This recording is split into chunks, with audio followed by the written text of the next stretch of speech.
সত্যিকার এই বাংলার 18 কোটি মানুষ আজকে আমার মনে হচ্ছে যে এতিম হয়ে গেল। জাতীয়তাবাদী দলের চেয়ারপারসন বা নেত্রী ছিলেন না, তিনি বাংলাদেশের মানুষের 18 কোটি মানুষের নেত্রী ছিলেন।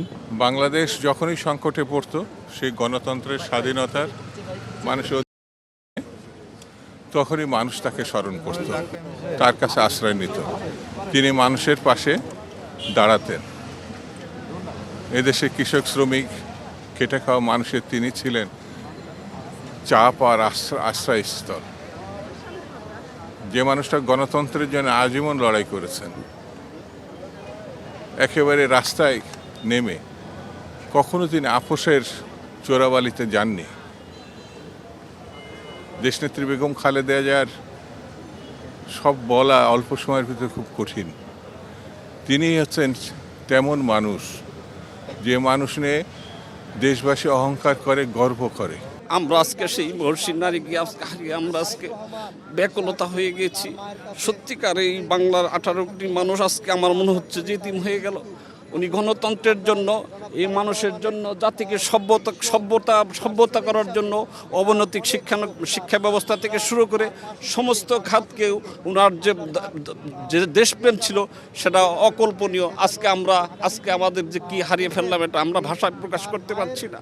আমরা সত্যিকারে আজকে এতটাই ব্যথিত। আজকে আমাদের মনে হচ্ছে যে আমাদের দেশকে আমরা মনে হচ্ছে যে হারিয়ে ফেলছি।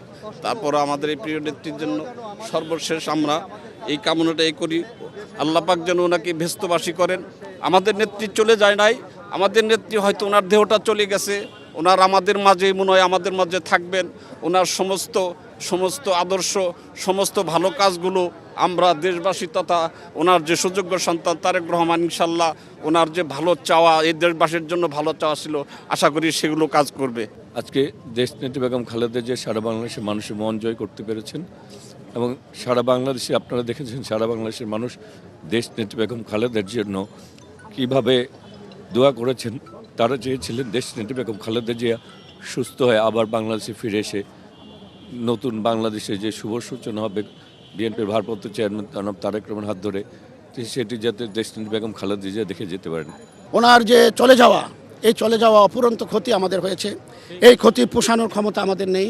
এটার একমাত্রই যদি আমরা এই শোককে, এই বেদনাকে, এই কষ্টকে আমরা বাংলাদেশি জাতীয়তাবাদী শক্তি নিয়ে আমরা শক্তিতে রূপান্তরিত করতে পারি এবং আমাদের বর্তমান নেতা আমাদের দেশনায়ক তারেক রহমানের নির্দেশে ওনার সৎ পথে, ওনার যে দেশপ্রেমিক পথে আমরা যদি দেশকে এগিয়ে নিয়ে যেতে পারি, এটাই হবে বেগম খালেদা জিয়ার স্বপ্ন। এইভাবে তার মৃত্যু আমরা আসলে এই মুহূর্তে আমাদের জন্য কাম্য না। দেশনায়ক জনাব তারেক রহমান এখন দেশে আসছে, আসলে আমাদের সামনে একটা জাতীয় নির্বাচন, এই নির্বাচনটা সুষ্ঠু হওয়ার জন্য আমাদের ভারপ্রাপ্ত চেয়ারম্যানের পাশে তার মাকে দরকার ছিলেন।